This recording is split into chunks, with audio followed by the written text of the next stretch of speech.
Welcome back to the Fracking Farmhouse with me and Oscar here. And we've got a bit of good news really, haven't we? Because as the Guardian said today, we are hammering the last nail in the coffin of the fracking industry, aren't we, Oscar? Yeah.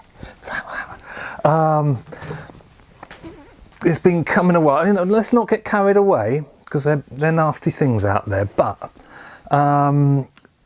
middle of April, I went to a meeting and we met up with Sheila from Misson, and she's been really upset recently because they've been thumping trucks into Misson. There are two active fracking sites in the north of England, and Misson's not far from us, and they're a tiny little village, and they've got all this stuff in here.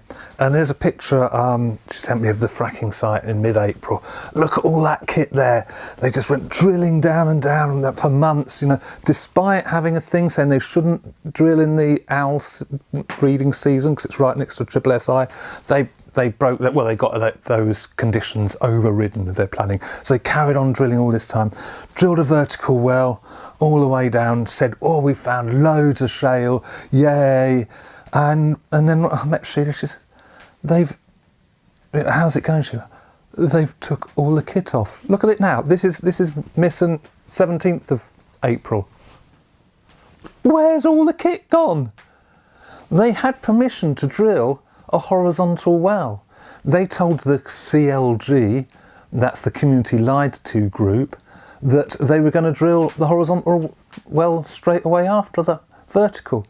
So they drilled everything, they found the shale, and then instead of drilling horizontally, the second one, they've taken everything away.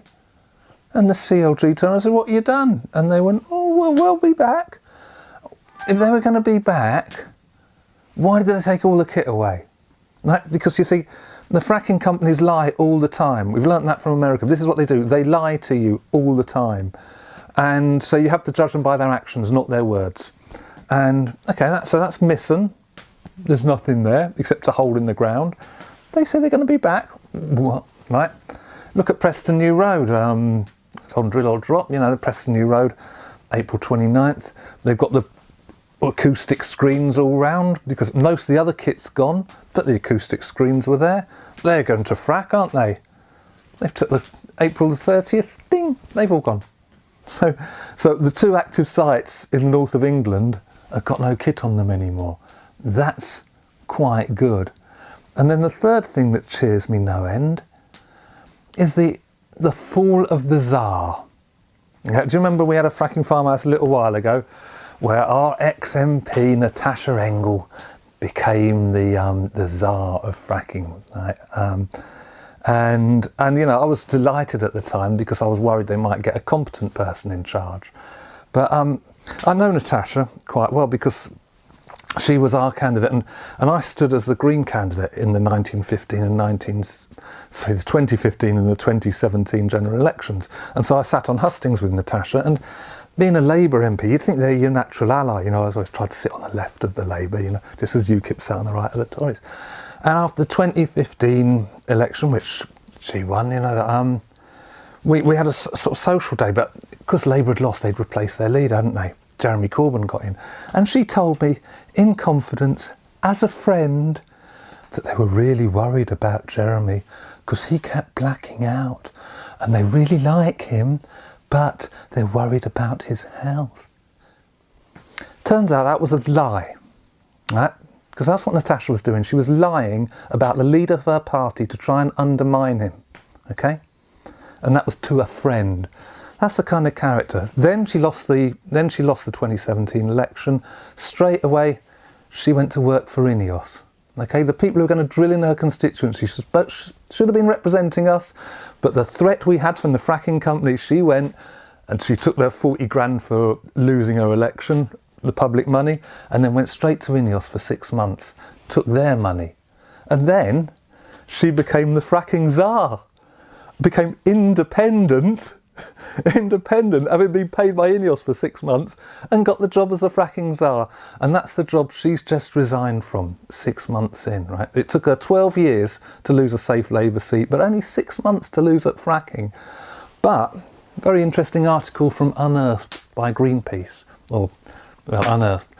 Because it turns out that the environmental information regulations say you've got to document your meetings and you've got to keep them meetings. And so they said to Natasha, well, you met Ineos, your old mates, on the 17th of January, and you met Quadrilla on the 15th of January, Francis Egdon, the chair of... can we see the notes from the meetings and the agenda?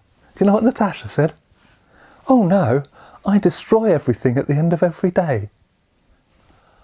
What? You're supposed to be independent. You're having these meetings with the industry when you're supposed to be liaising between the industry and the people, and nobody knows what you said. That, if she destroyed those notes after the Freedom of Information request went through, that's criminal activity. Let's give her the benefit of the doubt. She's bent and incompetent, right? Now, the reason I'm going on at such length is this is a pattern. This is the playbook of fracking companies around the world, and you can extrapolate out to the fossil fuel industry. They find weak and corruptible politicians and they use them to lever in and get in. And we would be dealing with climate change. We would have started in the 90s if it wasn't for the fossil fuel companies getting in at the highest levels of government, corrupting politicians and stopping them doing good things for us. And I'm just so delighted at the moment that the fracking industry is on its knees in this country, and the one person who was supposed to be their spokesperson has thrown her toys out the pram and gone just before a 6-month review, because she was probably going to get hammered then. So good riddance from the Fracking Farmhouse to Natasha Engel. Me and Oscar have been fighting against fracking a lot longer than she was fighting for it. Bye Natasha, good riddance.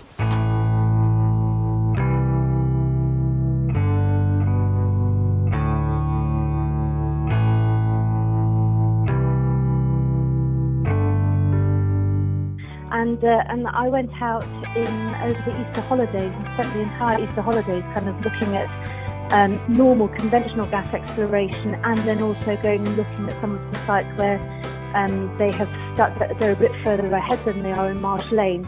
So I'm absolutely certain that it is safe.